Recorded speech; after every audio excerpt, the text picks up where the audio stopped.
Então, pessoal, vamos para mais um bloco, tirando dúvidas do SISU, né? Dividimos aí em 5 blocos para vocês, uma série de perguntas, chegaram mais de 3.000 perguntas. Nós dividimos aí cerca de 50 perguntas em 5 blocos, aquelas que mais apareceram.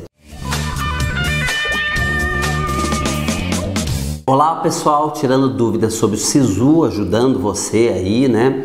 Agora mais um bloco sobre cotas, né? Matheus, quais são as ações afirmativas que o SISU adota? Na maior parte, nas federais, é porque tem estadual também que entra. Então, por exemplo, a estadual do Piauí, 30 e poucos % é cota, para estudantes de escola pública, mas nas federais, as federais precisam obedecer à lei que no mínimo 25% das vagas sejam para alunos que venham do ensino público. Aí dentro disso divide em 4 modalidades. Mas nós já sabemos que agora em 2014 teria que ter no mínimo 25% agora em 2014, 2015 no mínimo 37,5% e depois no mínimo 50% a partir de 2016. 40 e pouco por cento das instituições que estão participando já adiantaram, já tem 50%, a Federal do Ceará já tem 50%, a Federal do Rio de Janeiro tem 50%, a UFABC já tinha 50% de vagas para cotistas. 42% das quase 172 mil vagas são vagas para cotistas. Aí dentro da cota, a cota vai dividir em 4 modalidades. Primeiro em 2 modalidades, o grupo de pardos, afrodescendentes e indígenas. Então tem que respeitar a proporcionalidade do estado no censo. Rio de Janeiro, por exemplo, cerca de 62% de afrodescendentes, na Bahia 80 e poucos por cento, em São Paulo acho que cerca de 32%, não me lembro corretamente, mas é um número próximo a isso. No Sul menor, mas vamos dar um exemplo da Federal do Rio de Janeiro. Vamos dizer um curso que tem 100 vagas, que lá já é 50%.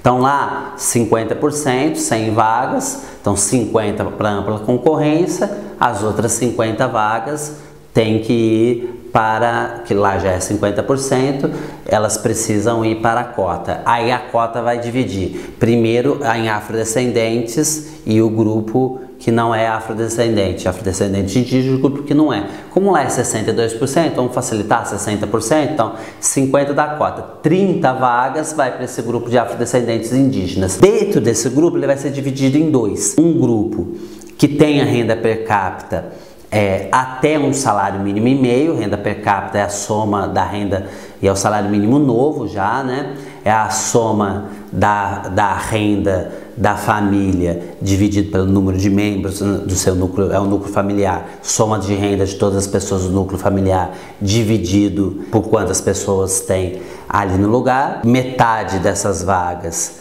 nesse caso que nós estamos falando, ficou 15 vagas, né? Metade, 15 vagas, fica para quem tem até um salário mínimo e meio, vai ter que comprovar, vai pedir documento na universidade, e metade afrodescendentes de indígenas com qualquer renda, pode ter menos, mas a maior parte das pessoas se inscreve que tem renda maior de um salário mínimo e meio. Essas pessoas não vão precisar levar documento para comprovar a renda, só vão precisar comprovar que fizeram todo o ensino médio e escola pública, né? E os outros 40% para não afrodescendentes e indígenas. Então, nesse caso nosso aí de 100, 50 foi para ampla concorrência, 20 fica para essa modalidade. Aí essa modalidade vai se dividir em 2 também. Então, vai dividir em 2 como? 10 vagas para quem tem renda per capita de até um salário mínimo e meio e 10 vagas para qualquer renda. Por isso dividido em 4 modalidades. Tem lugar que tem 5 modalidades, que costuma ter uma vaga, por exemplo, para deficiente, que isso é decidido dentro da universidade e isso não está no SISU em todos os lugares. Então vai ter 4 ou 5. Nas estaduais elas não têm obrigação, toda federal tem a obrigação de ter pelo menos 25%. Eu via do Piauí, parece 25%, mas um monte já se adiantou. Sergipe, um monte de universidades mais avançadas já se adiantaram, tá bom? Então, as ações afirmativas são essas, obrigadas para todas as federais, institutos federais. As estaduais que estão participando, pode ser que uma ou outra tenha ação afirmativa ou não tenha, tá bom? Quantas vagas foram reservadas pelo SISU para a lei de cotas. Esse ano é uma escalinha, né? O ano passado era mínimo de 12,5%, esse ano mínimo de 25%, depois mínimo de 37,5%, mínimo de 50%. Muita gente já se adiantou para 50%, colocou 30%, tem gente que está 25% é obrigado nas federais, no mínimo 25%, mas nós já sabemos que 42% das vagas que estão sendo disponibilizadas são vagas para cotistas. Como é feito a distribuição das cotas no SISU? Eu já expliquei isso, né? Como que as cotas são feitas? Vamos lá, por exemplo, do Rio de Janeiro, a Federal do Rio, que já está com 50%, vamos dizer um curso de 100 vagas. 100 vagas, então metade lá já é 50%, cota. Vamos respeitar o censo lá, um número menor do que é o censo, então 60% são afrodescendentes ou indígenas, então 60% vai para esse grupo. Então dessas 50 vagas de cota, 30 para eles. Aí divide em dois grupos, menor que o salário mínimo e meio, maior que o salário mínimo e meio. Então 15 vagas para cada. Os outros 40% para todos os outros grupos que vieram de escola pública. Então 40% aí de 50, que é a cota de 50 vagas, vai dar 20 vagas. Então 10 para um grupo e 10 para outro grupo, o grupo abaixo de um salário mínimo e meio e o grupo acima de um salário mínimo e meio. Por isso que tem 4 modalidades. Em algumas tem a modalidade deficiente, geralmente tem uma vaga só. Os candidatos que fizerem opção pelas cotas concorrem apenas entre si ou entram na ampla concorrência, tendo um bônus da nota. Muita gente já adotava bônus, o Federal Fluminense já fez isso, a Unila, mas agora como a cota é obrigatória, vai a cota. O que costuma adotar são pesos diferentes. Na Federal de Rio de Janeiro, por exemplo, a redação tem peso 3 e cada uma das provas tem um peso diferente. Mas você vai concorrer com os cotistas até acabar a última vaga. Vamos dizer que na sua modalidade tem 11 vagas. Até a última pessoa se inscrever, fizer a inscrição, você vai, mesmo se ela fizer a inscrição, de repente ela pode fazer a inscrição na segunda opção, depois faz na primeira, aquela vaga abre de novo. Até acabar a última vaga para cotista, você vai concorrer na sua modalidade na cota.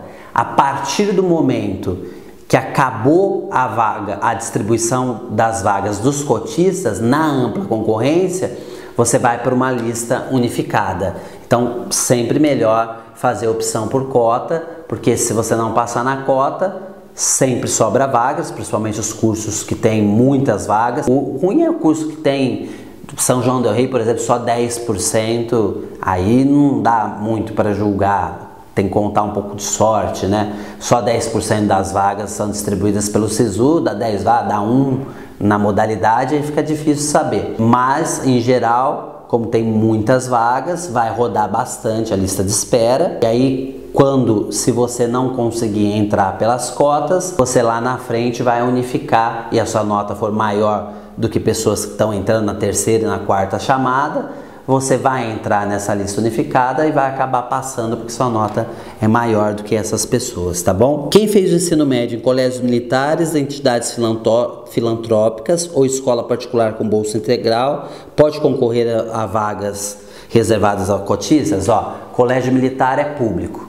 Eu sou contrário, mas colégio militar, Instituto Federal e colégio de aplicação são cotistas. Eu sou contrário, mas eles são cotistas, tá bom? Entidades filantrópicas. Pela lei, as entidades filantrópicas são escolas particulares, mas eu já conheço decisões, aí você precisa entrar na justiça, que você estuda numa escola filantrópica, que não paga, né? Ninguém paga na escola. Escola marista filantrópica tem um monte de outras escolas filantrópicas, escola do Bradesco. Então eu conheço pessoas que entrou na justiça e conseguiu o direito na justiça de conseguir a cota. É a possibilidade, porque boa parte das escolas filantrópicas estão em áreas de risco e tem notas médias menores do que as escolas públicas próximas a elas, porque tem uma situação diferente. Para entrar numa escola filantrópica tem que ter renda menor de um per capita e meio. Então você pode conseguir, pela regra não pode, porque ela é uma escola particular em si, mesmo que você não pagando. Mas você pode entrar na justiça, tem que entrar rapidamente, pedir uma liminar e depois esperar a discussão do mérito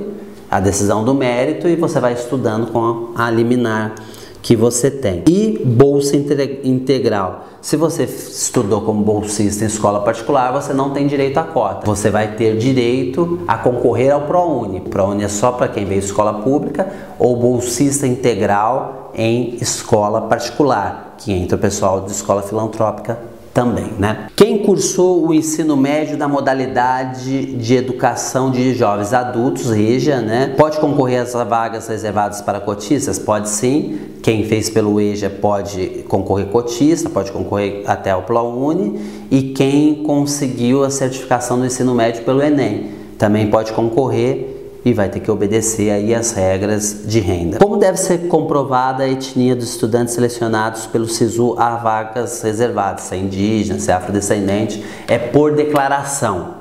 É por declaração. Tem muito engraçadinho aí que é loirinho do olho azul e vai lá e declara que é afrodescendente. Ah, vou fazer isso. Você pode até fazer isso, porque é por declaração. Você pode dar sorte e não acontecer nada com você. Mas pode alguém sentir-se lesado, uma instituição, por exemplo, uma ONG de negros, ou alguém que não passou, ou alguém da sua sala, entrar na justiça e você receber um belo processo por falsidade ideológica. Eu costumo dizer, pessoal, usar o critério da balada, né? Na balada acham que você é negro, afrodescendente, eu acho que você é branco. Então você sabe muito bem se você é branco, se você é negro. Não precisa perguntar, tive um tio-avô, tive um avô. Você sabe. Eu nunca ia ter a cara de pau de concorrer como um afrodescendente, porque eu não sou afrodescendente, por mais que tenha na minha família. Isso é uma discussão muito mais cultural. Mas o que está na regra é que é por declaração. Nada impede que alguém que for branco vai lá e declara que é, mas corre os riscos jurídicos. Isso eu já vi em uma universidade no interior de São Paulo, mas quando tinha cota, não essa cota do SISU, as pessoas serem expulsas, né? Porque se declararam negros e não eram. Como calcular a renda familiar per capita? Como calcular a renda por cabeça? É muito fácil. Então, na sua casa lá tem 5 pessoas, só trabalha seu pai, por exemplo. Então, é a renda dele, ele ganha lá R$3.000. E tem na sua casa seu pai, sua mãe, você e mais 2 irmãos, 5 pessoas. Então, ele ganha R$3.000 de renda bruta, você divide por 5, 3.000 vai dar R$600. Isso é menor do que um salário mínimo e meio. Ah, seu pai ganha R$4.500 e tem 5 pessoas na casa. Você divide por 5, vai dar R$900. Isso também é menor do que um salário mínimo e meio. É assim que calcula. Per capita é a soma da renda na família dividido pelo número de pessoas, um núcleo familiar, né? Ah, meu pai mora num lugar, eu não moro com meu pai me paga pensão. Não. Então calcula o que entra no núcleo familiar, o que entra pensão, se a sua mãe ganha, é pelo núcleo familiar. Se a sua família é toda dividida, um mora no Acre, outro mora no Ceará, outro mora em São Paulo, outro no Rio Grande do Sul, não é desse jeito, é o núcleo familiar, é o local que você mora, tá bom? Provavelmente boa parte das pessoas vai deixar de morar, porque muita gente com o SISU acaba trocando, indo para outra cidade estudar, o que é uma coisa bastante saudável, né? Ir para outra cidade, conhecer outras culturas, fazer essa integração entre pessoas do Brasil todo. Como deve ser comprovada a renda familiar per capita dos estudantes selecionados pelo SISU às vagas reservadas? Você com documentos, né? Carteira de trabalho, declaração, quem recebe, tem vários documentos, mas o que é melhor é você já entrar no edital da sua universidade, porque tem universidade que pede documento, que pede que reconheça cartório, tem universidade que pede que é muito mais rígidas e outras são menos rígidas, mas costuma ser rígido, ou mais ou menos. Então, são com os documentos que provam as pessoas que moram na sua casa, o vínculo familiar dessas pessoas, para ter o número de pessoas da família e a renda dessas pessoas. Ah, meu pai não trabalha, como que eu comprovo isso? Carteira de trabalho dele lá, que não trabalha, recebe pensão do INSS, é o olerite do INSS. Então são essas coisas que, minha mãe recebe pensão, então a decisão judicial da pensão, mais o depósito de qual que é a pensão que ela recebe. É essa forma de calcular dividido pelo número de pessoas. O que acontece caso o estudante selecionado por cotas não comprove os requisitos exigidos pela lei de cotas?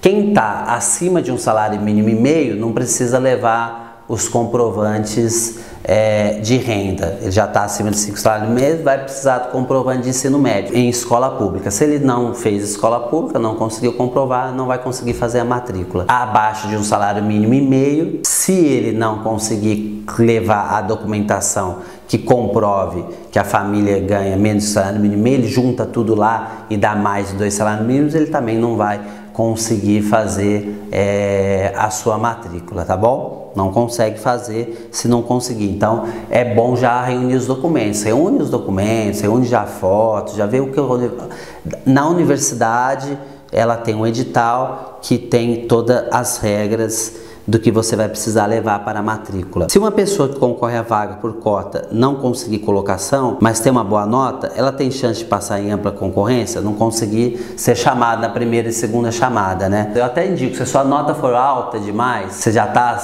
na ampla concorrência, tem direito à cota, e na ampla concorrência você já tem 100 pontos a mais, com certeza você vai passar na ampla concorrência, deixa a vaga para outro cotista, né, gente? Que o país, só 12% dos alunos brasileiros são de escolas particulares, eles são a grande maioria, isso começa a mudar a partir desse ano, mas eles são a grande maioria dos alunos, principalmente em cursos tradicionais, como medicina, direito, são a ampla maioria nos cursos tradicionais nas escolas públicas. Temos que começar a mudar isso. Então, se a sua nota é muito alta, seu curso, não quero um curso que tem muito, eu tenho direito à cota, mas você não precisa da cota, você não é obrigado a usar a cota, né?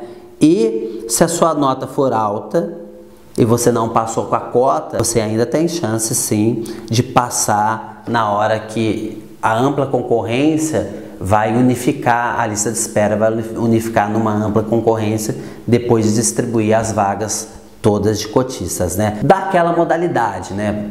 Pode ser que, já completou de 1 e 2, das 4 modalidades, já completou 1 e 2, então essas 2 modalidades já vai unificar, completou a terceira, vai unificar, completou a deficiente, vai unificar. No final, a lista de espera acaba unificando todas as modalidades, tá bom? Se eu optar por concorrer nas vagas reservadas às cotas e não for selecionado, vou poder optar pela lista de espera com todos os outros não selecionados, ou existe uma lista de espera específica para cotas? Não, lista de espera, você vai lá, vai clicar, então a lista de espera para a sua primeira opção e você vai entrar na lista de espera com todo mundo. Se as vagas de cotas não foram todas distribuídas, primeira lista de espera vai te colocar para você pegar essas vagas de cotas.